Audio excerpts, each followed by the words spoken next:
اب رہ گئی بات یہ کہ سوال کرنا کسے حلال ہے کس کو نہیں۔ آج کل ایک عام بلا یہ پھیلی ہوئی ہے کہ اچھے خاصے تندرست چاہیں تو کما کر اوروں کو کھلائیں، مگر انہوں نے اپنے وجود کو جو ہے نا وہ بیکار قرار دے رکھا ہے۔ کون محنت کرے، مصیبت جھیلے، بغیر مشقت کے جو مل جائے تو تکلیف کیوں اٹھائیں۔ تو اب یہ سب سوچ کے اب ناجائز طور پر سوال کرتے ہیں، ہاتھ پھیلاتے ہیں، بھیک مانگ کر پیٹ بھرتے ہیں۔ اور بہت سارے تو ایسے ہیں کہ مزدوری تو مزدوری، چھوٹی موٹی تجارت کو بھی جو ہے نا وہ شرم محسوس کرتے ہیں، ننگ محسوس کرتے ہیں۔ اور بھیک مانگنا کہ حقیقتاً ایسوں کے لیے بے عزتی اور بے غیرتی ہے، اس کو عزت کی چیز سمجھتے ہیں۔ بہت سارے لوگوں نے تو بھیک مانگنا اپنا پیشہ ہی بنا رکھا ہے۔ گھر میں ہزاروں روپے ہیں، سود کا لین دین کرتے رہتے ہیں، زراعت اور کھیتی وغیرہ کرتے ہیں، مگر بھیک مانگنا نہیں چھوڑتے۔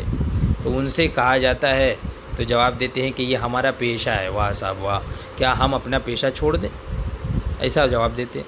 حالانکہ ایسوں کو سوال حرام ہے، اور جسے ان کی حالت معلوم ہو اسے جائز نہیں ہے کہ ایسے آدمی کو دے۔ اب چند حدیثیں سنیے کہ دیکھیے آقا دو عالم صلی اللہ تعالیٰ علیہ وسلم ایسے سائلوں کے بارے میں کیا فرماتے ہیں۔ حضرت عبداللہ ابن عمر رضی اللہ تعالیٰ عنہما سے روایت ہے کہ رسول اللہ صلی اللہ تعالیٰ علیہ وسلم فرماتے ہیں، آدمی سوال کرتا رہے گا یہاں تک کہ قیامت کے دن اس حال میں آئے گا کہ اس کے چہرے پر گوشت کا ٹکڑا نہیں ہوگا، یعنی نہایت بے آبرو ہو کر آئے گا۔ اسی طریقے سے ایک دوسری روایت میں ہے کہ حضور اقدس صلی اللہ تعالیٰ علیہ وسلم نے ارشاد فرمایا، سوال ایک قسم کی خراش ہے کہ آدمی سوال کر کے اپنے منہ کو نوچتا ہے، جو چاہے اپنے منہ پر اس خراش کو باقی رکھے اور جو چاہے چھوڑے۔ ہاں، اگر آدمی صاحب سلطنت سے اپنا حق مانگے یا ایسی امر میں ایسی بات میں سوال کرے کہ اس سے چارہ نہ ہو تب جائز ہے۔ اور ایک اور روایت میں یہ ہے کہ حضور نے ارشاد فرمایا، جو شخص لوگوں سے سوال کرے حالانکہ نہ اسے فاقہ پہنچا، نہ اتنے بال بچے ہیں جن کی طاقت نہیں رکھتا، تو قیامت کے دن اس طرح آئے گا کہ اس کے منہ پر گوشت نہیں ہوگا۔ اور حضور نے فرمایا، جس پر نہ فاقہ گزرا اور نہ اتنے بال بچے ہیں جن کی طاقت نہیں اور سوال کا دروازہ کھولے، اللہ تعالیٰ اس پر فاقے کا دروازہ کھول دے گا، اور ایسی جگہ سے جو اس کے دل میں بھی نہیں ہے۔ اور ایسے ہی حضور نے یہ بھی ارشاد فرمایا، اگر لوگوں کو معلوم ہوتا کہ سوال کرنے میں کیا ہے، مانگنے میں کیا ہے لوگوں سے، تو کوئی کسی کے پاس سوال کرنے نہیں جاتا۔ اسی طرح حضرت عبداللہ ابن عباس سے بھی جو ہے وہ روایت ہے، اور حضور ارشاد فرماتے ہیں، ایک روایت میں ہے کہ غنی مالدار کا سوال کرنا قیامت کے دن اس کے چہرے میں عیب ہوگا۔ اور حضور نے یہ بھی ارشاد فرمایا کہ غنی کا سوال آگ ہے، اگر تھوڑا دیا گیا تو تھوڑی، اور زیادہ دیا تو زیادہ آگ ہے۔ اللہ اکبر۔ اسی طریقے سے ترمذی شریف میں بھی یہ روایت موجود ہے کہ حضور اقدس صلی اللہ تعالیٰ علیہ وسلم نے ارشاد فرمایا، جو شخص بغیر حاجت سوال کرتا ہے گویا وہ آگ کھاتا ہے، انگارہ کھاتا ہے۔ اور حضور نے یہ بھی ارشاد فرمایا کہ جو مال بڑھانے کے لیے سوال کرتا ہے وہ آگ کا، انگارے کا سوال کرتا ہے، تو چاہے اب وہ زیادہ مانگے یا کم کا سوال کرے۔ اسی طریقے سے حضور نے یہ بھی ارشاد فرمایا کہ جو شخص سوال کرے اور اس کے پاس اتنا ہے جو اسے بے پرواہ کرے، وہ آگ کی زیادتی چاہتا ہے۔ لوگوں نے عرض کی، وہ کیا مقدار ہے جس کے ہوتے سوال جائز نہیں؟ فرمایا، صبح و شام کا کھانا، یعنی اگر کسی کے پاس صبح شام ایک دن کا کھانا ہے تو اس کو جائز نہیں ہے کہ کسی کے آگے ہاتھ پھیلائے یا سوال کرے۔ سمجھ میں آئی بات؟ یعنی جو بھوکا ہے، پیاسا ہے، ایک وقت کا، جس کے پاس کھانا بھی نہیں ہے، کھانے کے لیے کچھ نہیں ہے، تو اس کے لیے بس جائز ہے، اجازت ہے کہ وہ اتنی مقدار میں کسی سے مانگ سکتا ہے۔ حضرت فاروق اعظم رضی اللہ تعالیٰ عنہ سے روایت ہے کہ رسول اللہ صلی اللہ تعالیٰ علیہ وسلم نے ارشاد فرمایا، جو شخص لوگوں سے سوال کرے اس لیے کہ اپنے مال کو بڑھائے تو وہ جہنم کا گرم پتھر ہے۔ اب اسے اختیار ہے، چاہے تھوڑا مانگے یا زیادہ مانگے۔ ایسے ہی ام المؤمنین حضرت ام سلمہ رضی اللہ تعالیٰ عنہ سے روایت ہے کہ رسول اللہ صلی اللہ تعالیٰ علیہ وسلم نے ارشاد فرمایا، صدقے سے مال کم نہیں ہوتا، اور حق معاف کرنے سے قیامت کے دن اللہ تعالیٰ بندے کی عزت بڑھائے گا، اور بندہ سوال کا دروازہ نہیں کھولے گا مگر اللہ تعالیٰ اس پر محتاجی کا دروازہ کھولے گا۔ یعنی جو بندہ لوگوں سے مانگے گا، سوال کا دروازہ کھول دے گا، تو اللہ تعالیٰ اس پر محتاجی کا دروازہ کھول دے گا۔ اس لیے عام طور پہ آج کل بھیک منگے، سوال کرنے والے، مانگنے والے ہر جگہ پا لیے جاتے ہیں۔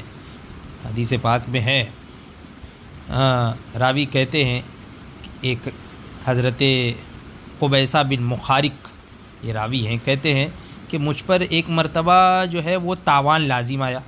میں نے حضور اقدس صلی اللہ تعالیٰ علیہ وسلم کی خدمت میں حاضر ہو کر سوال کیا۔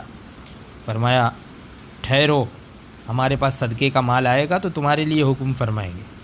پھر فرمایا ہے قبیصہ، سوال حلال نہیں مگر 3 باتوں میں کسی نے ضمانت کی ہو، یعنی کسی قوم کی طرف سے دیت کا ضامن ہوا، یا آپس کی جنگ میں صلح کرائی اور اس پر کسی مال کا ضامن ہوا، تو اسے سوال حلال ہے، یہاں تک کہ وہ مقدار پائے پھر باز رہے۔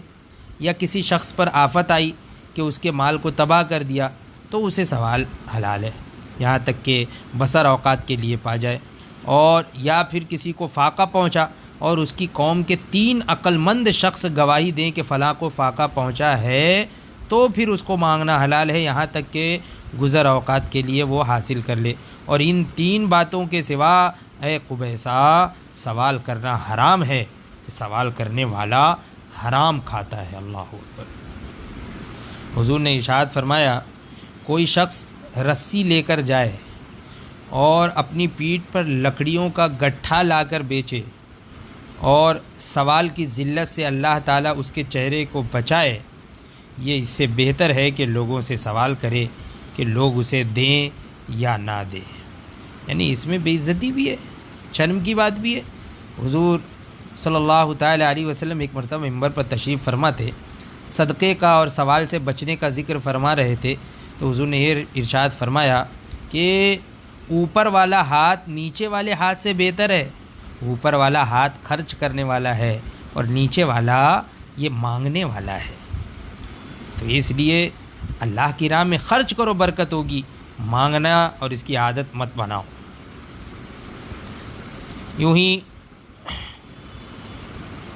امام مالک اور امام بخاری، امام مسلم، ابو داؤد، ترمذی، امام نسائی، حضرت ابو سعید خدری رضی اللہ تعالیٰ عنہ سے روایت کرتے ہیں کہ انصار میں سے کچھ لوگوں نے حضور صلی اللہ تعالیٰ علیہ وسلم سے سوال کیا، حضور اقدس صلی اللہ تعالیٰ علیہ وسلم نے عطا فرما دیا۔ ان لوگوں نے پھر مانگا، حضور نے عطا فرمایا، پھر مانگا، حضور نے عطا فرمایا، یہاں تک کہ وہ مال جو حضور صلی اللہ تعالیٰ علیہ وسلم کے پاس تھا ختم ہو گیا۔ پھر فرمایا جو کچھ میرے پاس مال ہوگا اسے میں تم سے اٹھا نہیں رکھوں گا، اور جو سوال سے بچنا چاہے گا اللہ تعالیٰ اسے بچائے گا، اور جو غنی بننا چاہے گا اللہ تعالیٰ اسے غنی کر دے گا، اور جو صبر کرنا چاہے گا اللہ تعالیٰ اسے صبر دے گا، اور سب سے صبر سے بڑھ کر اور اس سے زیادہ وسیع عطا کسی کو نہیں ملی۔ حضرت امیر المؤمنین فاروق اعظم عمر بن خطاب رضی اللہ تعالیٰ عنہ نے فرمایا کہ لالچ یہ محتاجی ہے، اور نا امیدی یہ تونگری ہے، دولت مندی ہے۔ آدمی جب کسی چیز سے نا امید ہو جاتا ہے تو پھر اس کی پرواہ نہیں رہتی، اور لالچ جب رکھتا ہے نا تو یہ محتاجی ہے، یہ بھی آ جائے، یہ بھی آ جائے، یہ بھی آ جائے، یہ محتاجی ہے۔ ایسے ہی فاروق اعظم رضی اللہ تعالیٰ عنہ سے روایت فرماتے ہیں کہ حضور اقدس صلی اللہ تعالیٰ علیہ وسلم مجھے عطا فرماتے تو میں عرض کرتا کہ کسی ایسے کو دیجئے جو مجھ سے زیادہ حاجت مند ہو، تو حضور نے ارشاد فرمایا اسے لو اور اپنا کر لو اور پھر خیرات کر دو۔ جو مال تمہارے پاس بغیر طمع اور بے مانگے آ جائے اسے لے لو، اور جو نہ آئے تو اس کے پیچھے اپنے نفس کو نہ ڈالو۔ یعنی جو مل رہا ہے تو لے لو، لیکن جو نہ ملے تو اس کے پیچھے اپنی جان، اپنے نفس، اپنے دل کو نہ لگاؤ۔ اسی لیے ایک روایت میں ہے کہ ایک انصاری نے حضور اقدس صلی اللہ تعالیٰ علیہ وسلم کی خدمت اقدس میں حاضر ہو کر اور سوال کیا، مانگا کچھ، تو حضور نے ارشاد فرمایا کہ کیا تمہارے گھر میں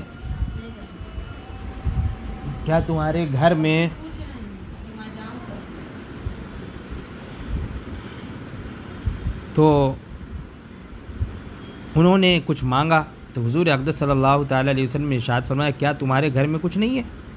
انہوں نے عرض کی ہے تو ایک ٹاٹ ہے جس کا ایک حصہ ہم اوڑھتے ہیں اور ایک حصہ بچھاتے ہیں، اور ایک لکڑی کا پیالہ ہے جس میں ہم پانی پیتے ہیں۔ تو ارشاد فرمایا کہ میرے حضور میرے پاس دونوں چیزوں کو حاضر کرو، وہ حاضر لائے۔ حضور نے اپنے دستے مبارک میں لے کر ارشاد فرمایا انہیں کون خریدے گا؟ تو ایک صاحب نے جو ہے وہ عرض کی کہ 1 درہم کے عوض میں خریدتا ہوں۔ تو ارشاد فرمایا 1 درہم سے زیادہ کون دیتا ہے؟ 2 یا 3 بار فرمایا۔ کسی اور صاحب نے عرض کی کہ میں 2 درہم پر لیتا ہوں، انہیں یہ دونوں چیزیں دے دیں، اور درہم لے لیے، اور انصاری کو دونوں درہم دے کر ارشاد فرمایا ایک کا جو ہے وہ راشن غلہ خرید کر گھر ڈال آؤ، اور ایک کی کلہاڑی خرید کر میرے پاس لاؤ۔ وہ حاضر لائے۔ حضور نے اپنے دستے مبارک سے اس میں جو ہے وہ وینٹ ڈالا اور فرمایا جاؤ لکڑیاں کاٹو اور بیچو، اور 15 دن تک تمہیں میں نہ دیکھوں، یعنی اتنے دنوں تک یہاں حاضر مت ہونا۔ وہ گئے لکڑیاں کاٹ کر بیچتے رہے۔ اب حاضر ہوئے 15 دن بعد تو ان کے پاس 10 درہم تھے۔ چند درہم کا کپڑا خریدا، چند کا غلہ خریدا۔ حضور نے ارشاد فرمایا یہ اس سے بہتر ہے کہ قیامت کے دن سوال تمہارے منہ پر چھالا ہو کر آتا۔ سوال درست نہیں، مگر 3 شخص کے لیے، ایسی محتاجی والے کے لیے جو اسے زمین پر لٹا دے، یا تاوان والے کے لیے جو اس کو رسوا کر دے، یا خون والے دیت والے کے لیے جو اسے تکلیف پہنچائے۔ تو اس لیے سوال کرنے سے بچتے رہنا چاہیے۔